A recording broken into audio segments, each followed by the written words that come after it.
નમસ્કાર, ગુજરાત ફર્સ્ટમાં હું છું ધ્રુવિશા આપની સાથે। બજેટ 2023 રજૂ થવા જઈ રહ્યું છે। બજેટનો ઇતિહાસ, બજેટની રસપ્રદ વાતો શું છે તે અમે આપને જણાવી રહ્યા છીએ। સાથે જ બજેટના કેટલા પ્રકાર છે તે વિશે પણ આપણે ચર્ચા કરીશું। બજેટના સૌથી પહેલા બજેટના પ્રકાર વિશે વાત કરીએ। બજેટના પ્રકારમાં સૌથી પહેલા ત્રણ પ્રકાર છે: બેલેન્સ બજેટ, સરપ્લસ બજેટ અને ડેફિસિટ બજેટ। બેલેન્સ બજેટ વિશે વાત કરીએ તો આ બજેટમાં સરકારની કમાણી અને ખર્ચ સમાન છે, જ્યારે સરપ્લસ બજેટની વાત કરીએ તો આ બજેટમાં સરકારની કમાણી એ ખર્ચ કરતા વધુ છે, જેને સરપ્લસ બજેટ કહેવાય છે। હવે વાત કરીએ આપણે ડેફિસિટ બજેટ વિશે। આ બજેટમાં સરકારની કમાણી ખર્ચ કરતા ઓછી છે, એટલે બજેટના કુલ ત્રણ પ્રકાર છે: બેલેન્સ, સરપ્લસ અને ડેફિસિટ બજેટ। હવે એ જાણીએ કે અત્યાર સુધી બજેટ કોણે રજૂ કર્યું છે। સૌથી વધુ વખત બજેટ રજૂ કરવાનો રેકોર્ડ મોરારજી દેસાઈના નામે છે, કે જેમણે સૌથી વધુ વાર બજેટને રજૂ કર્યું છે।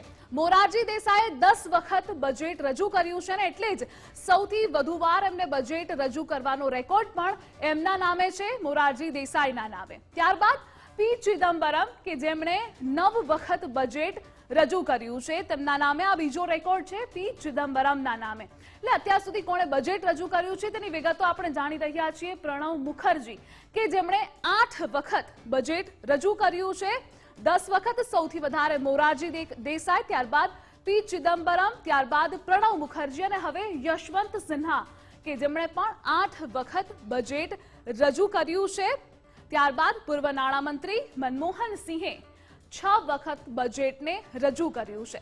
ત્યારબાદ આપણે આગળ વાત કરીએ તો નિર્મલા સીતારમણ, કે જેમણે 5મી વખત બજેટ રજૂ કરવા જઈ રહ્યા છે, અથવા તો રજૂ કરશે। અત્યાર સુધી કોણે કોણે બજેટ રજૂ કર્યું છે તેના વિશેની અમે આપને માહિતી આપી રહ્યા છીએ। હવે આપણે કરવેરા વિશેની માહિતી જાણીએ કે કરવેરામાં પ્રત્યક્ષ કર હોય છે અને પરોક્ષ કર હોય છે। પ્રત્યક્ષ કર શું છે તે જાણીએ। નાગરિકો દ્વારા સરકારને સીધો ચૂકવવામાં આવતો વેરો એટલે પ્રત્યક્ષ કર। હવે આપણે વાત કરીએ પરોક્ષ કર વિશે। દાખલા તરીકે જીએસટી એ પરોક્ષ કર છે, જ્યારે પ્રત્યક્ષ કર ઇન્કમ ટેક્સ, વેલ્થ ટેક્સ અને કોર્પોરેટ ટેક્સને કહેવામાં આવે છે, એટલે કે નાગરિકો દ્વારા સરકારને સીધો ચૂકવવામાં આવતો વેરો એટલે પ્રત્યક્ષ, જેમ કે ઇન્કમ ટેક્સ હોય, વેલ્થ ટેક્સ હોય, કોર્પોરેટ ટેક્સ હોય। અને જ્યારે પરોક્ષ કર એટલે ચૂકવણીનો બોજ, કે જે અન્ય વ્યક્તિ પર ટ્રાન્સફર થતો હોય છે, જેમ કે જીએસટી। એટલે એક્ઝામ્પલ પણ અમે આપણે દર્શાવી રહ્યા છીએ। પ્રત્યક્ષ કર, પરોક્ષ કરના પ્રત્યક્ષ કરમાં ઇન્કમ ટેક્સ, જ્યારે પરોક્ષ કરનો એક્ઝામ્પલ જીએસટી છે। હવે આપણે વાત કરીશું કસ્ટમ ડ્યુટી એટલે શું। દેશમાં માલ સામાનની આયાત કે નિકાસ કરવામાં આવતી હોય છે। જનરલી દેશમાં જેટલી પણ માલ સામાનની નિકાસ આયાત કરતા હોય છે, માલ સામાનના આયાત કે નિકાસ પર કસ્ટમ ડ્યુટી એ વસૂલવામાં આવે છે। તે સામાન્ય રીતે આયાતકારો અથવા તો નિકાસકારોને ચૂકવતા હોય છે। આખરે તેનો બોજ ગ્રાહકો પર લાદવામાં આવે છે અને તેને કહેવામાં આવે છે કસ્ટમ ડ્યુટી। અને હવે આપણે આગળ વાત કરીએ ઇન્કમ ટેક્સ સ્લેબ વિશે। એ શું છે? હવે આપણે જાણીએ કે ઇન્કમ ટેક્સના સ્લેબ કયા કયા હોય છે। આવક 2.5 લાખથી વધુનો હોય, જેમાં 0% પહેલો વિકલ્પ છે, જ્યારે બીજો વિકલ્પ પણ એટલો જ છે। 2.5 થી 5 લાખ સુધીની જેમની આવક હોય છે તેમને પહેલો વિકલ્પ 5%, જ્યારે બીજો 5% હોય છે। ઇન્કમ ટેક્સના સ્લેબ અમે આપને જણાવી રહ્યા છીએ કે કેટલા સ્લેબ હોય છે। ત્યારબાદ 5 થી 7.5 લાખ સુધીનો, કે જેમાં પહેલો વિકલ્પ 20%નો હોય છે, સ્લેબ હોય છે, જ્યારે બીજો 10%। 7.5 થી 10 લાખ સુધીનો સ્લેબ પણ હોય છે, જ્યારે 10 થી 12.5 લાખ સુધી 30% પહેલો, 20% બીજો। 12.5 થી 15 લાખ સુધી, જેમાં 30% પહેલો, 25% બીજો। અને હવે આપણે આગળ વાત કરીશું કે ફાઇનાન્સ બિલ એટલે શું થાય। સરકાર સંસદમાં ફાઇનાન્સ બિલને રજૂ કરે છે। ફાઇનાન્સ બિલ એટલે શું તે જણાવી રહ્યા છીએ। સરકારની કમાણીના તમામ સ્ત્રોતોની આમાં વિગતો હોય છે, જેને ફાઇનાન્સ બિલ કહેવામાં આવે છે। એટલે કે સરકાર સંસદમાં ફાઇનાન્સ બિલને રજૂ કરતી હોય છે અને સરકારની કમાણીના તમામ સ્ત્રોતોની વિગતો હોય છે। હવે આપણે આગળ જાણીએ એપ્રોપ્રિએશન બિલ એટલે શું થાય। ફાઇનાન્સ બિલ સાથે એપ્રોપ્રિએશન બિલ પણ સંસદમાં રજૂ કરવામાં આવે છે, જેને એપ્રોપ્રિએશન બિલ કહેવામાં આવે છે। સરકાર ખર્ચ વિશેની જાણકારી સંસદમાં રજૂ કરે છે. એપ્રોપ્રિએશન બિલ, ફાઇનાન્સ બિલ સાથે એ બિલ પણ સંસદમાં રજૂ કરવામાં આવે છે, જેને એપ્રોપ્રિએશન બિલ કહેવામાં આવે છે. હવે આપણે આગળ વાત કરીશું ફિસ્કલ સરપ્લસ એટલે શું થાય. સરકાર નફામાં હોય તો તેને ફિસ્કલ સરપ્લસ કહેવામાં આવે છે. જ્યારે પણ સરકાર નફામાં હોય છે ત્યારે તેને ફિસ્કલ સરપ્લસ કહેવામાં આવે છે. હવે આપણે આગળ વાત કરીશું ફિસ્કલ ડેફિસિટ વિશે કે ફિસ્કલ ડેફિસિટ એટલે શું થાય. જ્યારે સરકાર ખોટમાં હોય છે ત્યારે તેને ફિસ્કલ ડેફિસિટ કહેવામાં આવે છે. જ્યારે રેવન્યુ ડેફિસિટ વિશે પણ આગળ આપણે વાત કરીશું. ફિસ્કલ ડેફિસિટ એટલે શું તે આપણે જાણી રહ્યા છીએ. સરકાર ખોટમાં હોય તો તેને ફિસ્કલ ડેફિસિટ કહેવામાં આવે છે.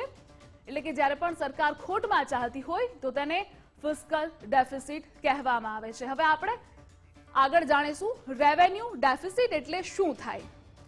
સરકારની ટાર્ગેટ જેટલી આવક ન થાય તો તેને રેવન્યુ ડેફિસિટ કહેવામાં આવે છે. એટલે કે કન્સોલિડેટેડ ફંડ એટલે શું થાય તે જાણીએ. સરકારના તમામ ખર્ચ આ ફંડમાંથી જ ઉપયોગ થતા હોય છે. લોનની રકમ પર મળતું વ્યાજ આ ફંડમાં જમા થાય છે કે જેને કન્સોલિડેટેડ ફંડ કહેવાય છે. આ ફંડમાંથી નાણાં ઉપાડવા માટે સંસદની મંજૂરી પણ એટલી જ જરૂરી હોય છે કે જેને કન્સોલિડેટેડ ફંડ કહેવામાં આવે છે. હવે આપણે આગળ જાણીશું કે કન્ટેન્જન્સી ફંડ એટલે શું થાય. અલગ અલગ ફંડ વિશે અમે આપને માહિતી આપી રહ્યા છીએ. હવે આ ફંડ કે જેમાં સરકાર કટોકટીની સ્થિતિમાં પૈસા ઉપાડે છે કે જેને કન્ટેન્જન્સી ફંડ કહેવાય છે અને આ ફંડને આકસ્મિક ભંડોળ માટે ઉપયોગ પણ કરવામાં આવે છે.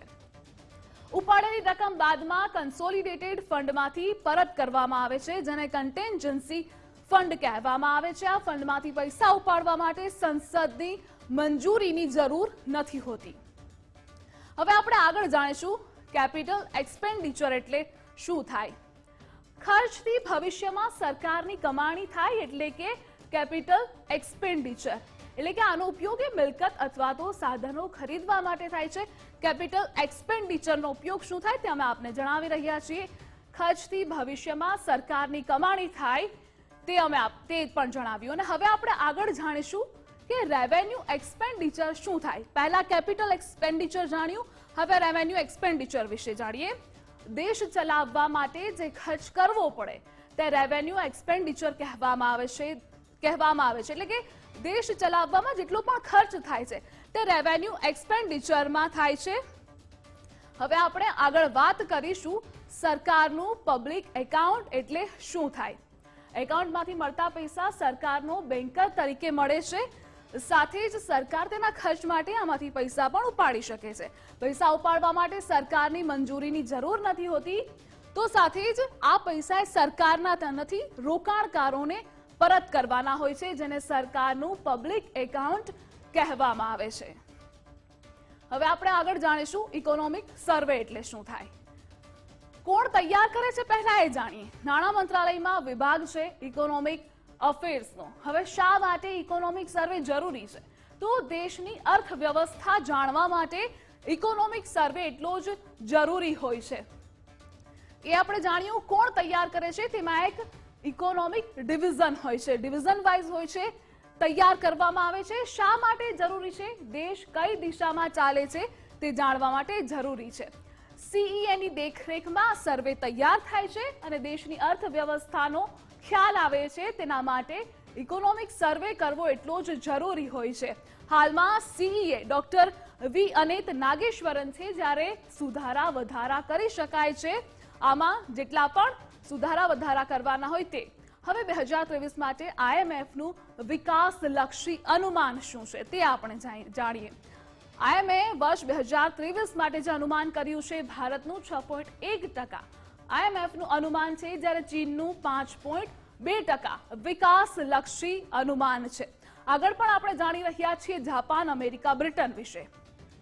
તો જાપાનનું 1.8% આઈએમએફનું અનુમાન છે, જ્યારે અમેરિકાનું 1.4% છે. અને બ્રિટનની વાત કરીએ તો -0.6% વિકાસલક્ષી અનુમાન છે. હવે રિટેલ મોંઘવારી આપણે વર્ષ 2022ની જાણી રહ્યા છીએ. જાન્યુઆરી મહિનાની 6.01%, જ્યારે ફેબ્રુઆરીની 6.07%, માર્ચની 6.95% રિટેલ મોંઘવારી છે. રિટેલ મોંઘવારીની વિગતો કે જેમાં એપ્રિલમાં 7.79%, મેમાં 7.4%, જૂનમાં 7.81% રિટેલ મોંઘવારી છે.